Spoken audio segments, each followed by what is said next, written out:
What's up mga boss? Nandito na naman tayo, Idens TV nga pala. Kung bago ka pa lang dito, mag-subscribe ka na para updated ka sa mga umatikabong lutuhan dito sa Ilocos. Ngayon, ang lulutuin natin ngayon, ginataang tilapia. So, kung hindi maging successful ito, ipapakain natin sa ating aso. Pero kung maging successful ito, kakainin natin sigurado. Maraming salamat mga boss. Tara na, puntahan na natin yung mga lulutuin natin. Ayan, so ito na mga boss, ang tilapia natin ito. Kinuha natin pangtanggal ng kaliskis. Yung kutsara para mas madali. Yan lang.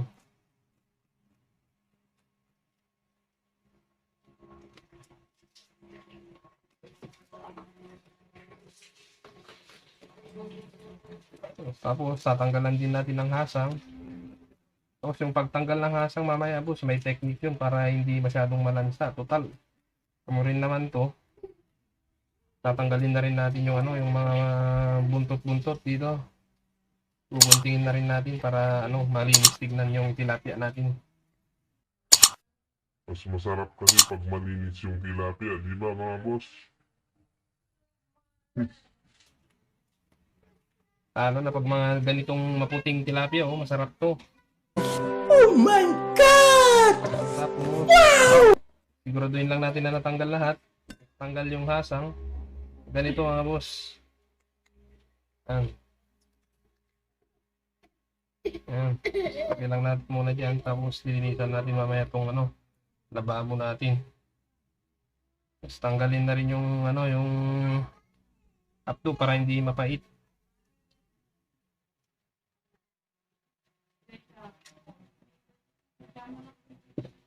Ayan.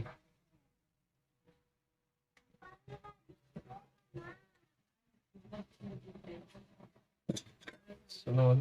Ulit mga boss. Ayan.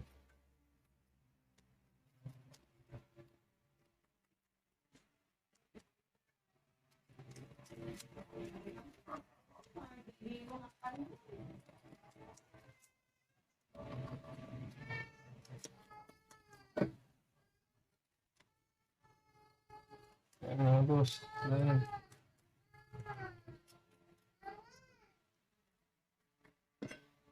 Tapos kuha na tayo ng gunting, diretso na natin sa yung pagtanggal ng buntot.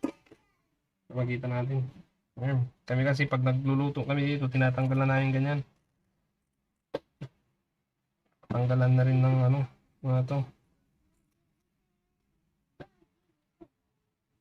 Para siguradong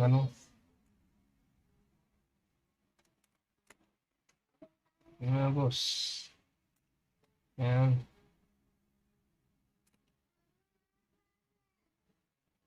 Sa mga hindi marunong paglinis ng tilapia dyan, tuto kayo dito. Kalin na rin natin dito.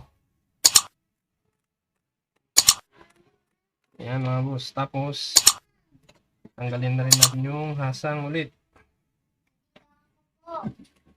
Ayan. Ano yun pa? Magluluto tayo ng ulam natin. Ayan. Kuligo ka na. Ayan yung anak nating babae. Tatanong kung ano daw yung ginagawa ko. Next. Gamit mo sa alisis. Ito, dalawang to medyo matigas kasi galing masakit. Tira natin yung last na luto natin. Tayo. Kasi yung dalawa kanina, nabibili lang natin. Tapos, sama na lahat. Sama na ng buntot. Bagay, gitirin natin yung tilapia. Para malinis. Ayan. Ayan. Tapos yung, na natin ng palikpik. Yung to palikpik, tapos yung dito. Masarap pa rin kumain ng tilapia pag malinis na. Ito. Ganitong galing sa rep, medyo mahirap tanggalin yung hasang. Ay, babad natin mga kamay. Babad natin sa tubig para lumabot muna.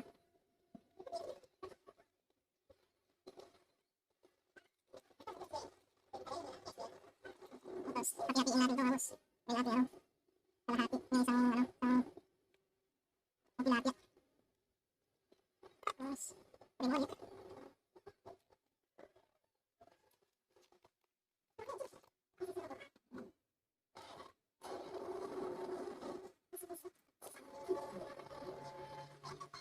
Ingat lang kayo, pag ano yung tilapia mga boss, matinik.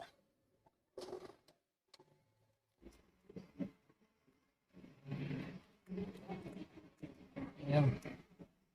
Ayan, so sabi muna natin yung mga ano.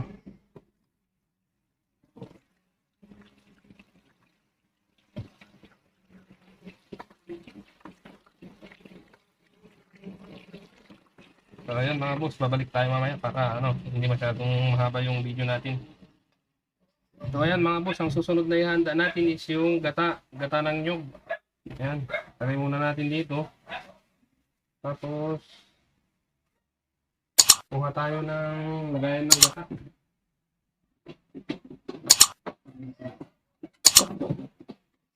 Ayan mga boss, yung lagayan ng gata.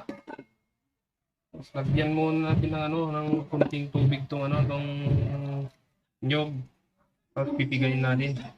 Kahit ano lang, hindi naman natin kailangan ng maraming tubig. At maraming gata. Hindi lang. Pang ano lang natin na sumama yung gata niya. Ayan. Pipigayin natin. Lagay natin dito yung ano, ayan. Lagay natin dito. Yung gata ng ano, ganyan lang natin mga boss, pipigayin lang natin, tapos sasalain natin mamaya. Yan, pag nilagay natin ito,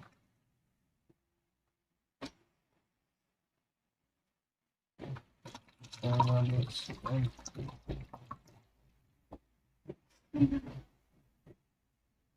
Sabi na nga, mas masarap yung tilapia pag nalalagyan ng gata, di ba mga boss?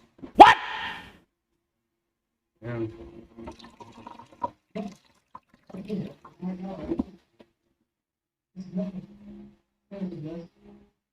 Piga lang.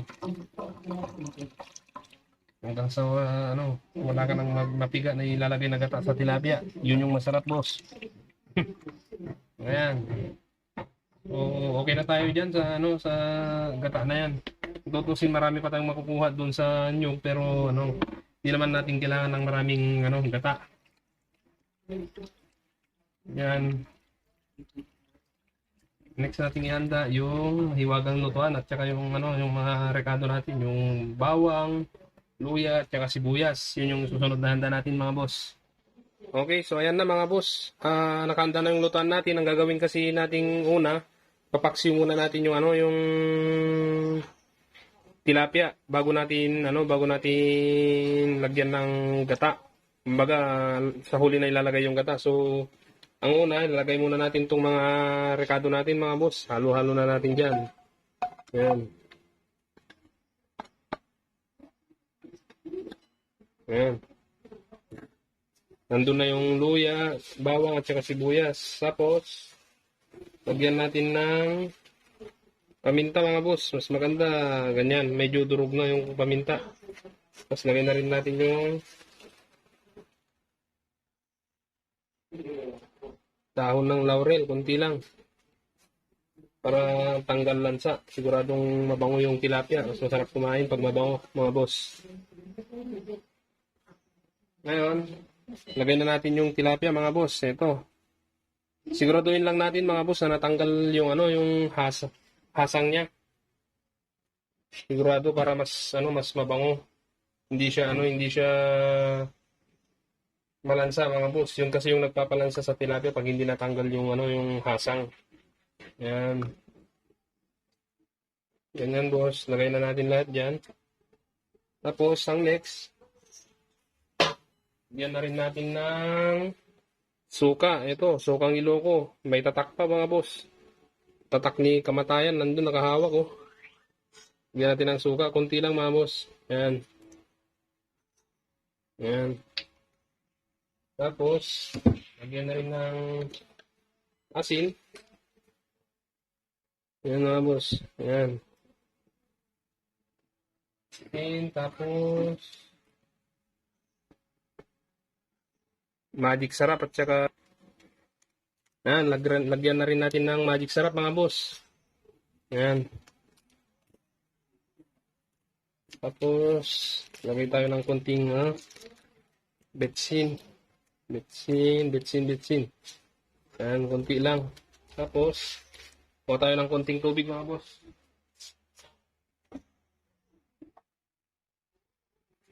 Yan, konti lang mga boss. Kasi magtutubig naman yung tilapia pag uminit na. Ayan, tapos, buksan na natin yung silane. Wala na yatang laman. Ayun, meron pa. Kala ko wala nang laman mga boss. Wala nang laman. Doon tayo sa labas magluluto tayo sa kahoy. Yan, takpan muna natin mga boss. Tapos babalikan natin na siya mga boss. Kumukulo na. Talagay na rin natin yung talagay nating petsay. Yan, lalagay na natin dyan.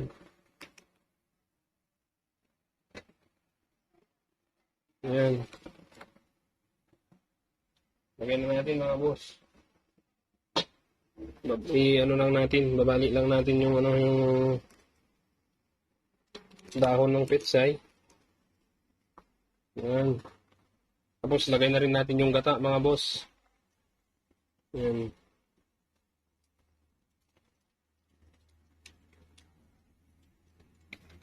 May rason kasi mga boss kung bakit natin medyo niluto muna sa suka para tanggal pa rin yung lansa ng tilapia. Ang pahit kasi pag malansa yung tilapia mga boss, hindi siya masarap kaya ganun yung gagawin natin, parang luluto muna natin sa suka para mawala yung lansa. Tapos lagay na tayo ng gata. Tsaka para matimpla muna natin yung tilapia pag bago natin nilagay yung gata. So, takpan muna natin mga boss, babalik tayo. So, ayan na mga boss, check natin kung lalasahan natin kung anong lasa.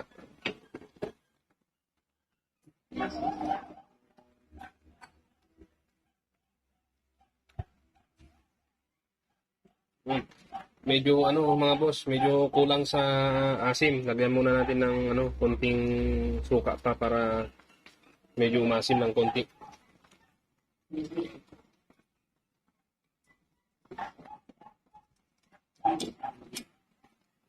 Na siya mga boss, yung lasa niya parang medyo manamis-namis na may maasim, tapos may maalat. Yun yung lasa niya ngayon. Ayan mga boss. Tapos pag okay na tayo sa timpla niya, pwede na siya. So pakuluan lang muna natin yung suka, tapos titikman ulit natin mga boss.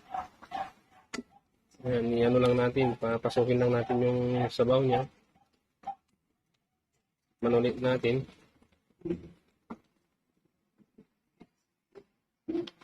Kung okay na, pwede na siyang kasi na siya.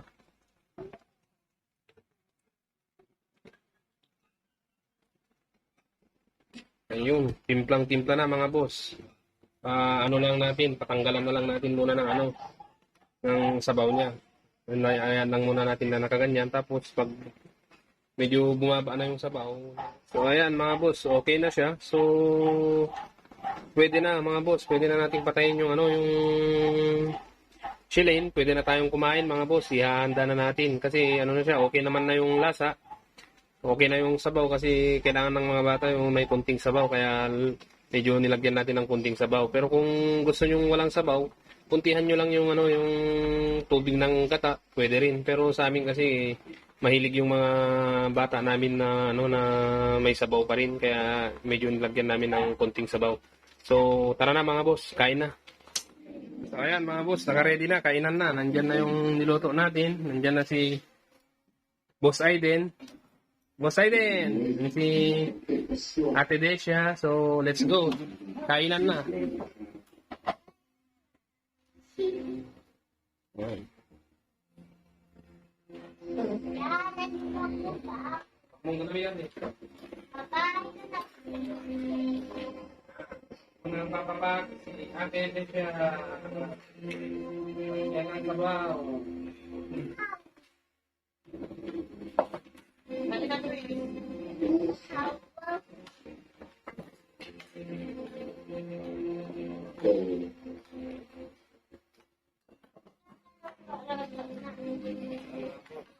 Kain na. Malaki.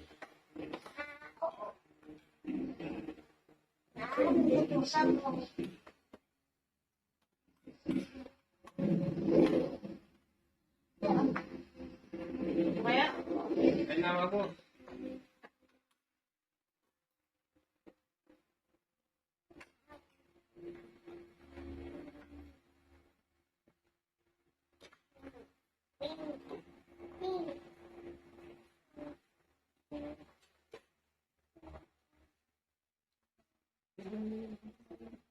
A few moments later. Masarap ba, di siya?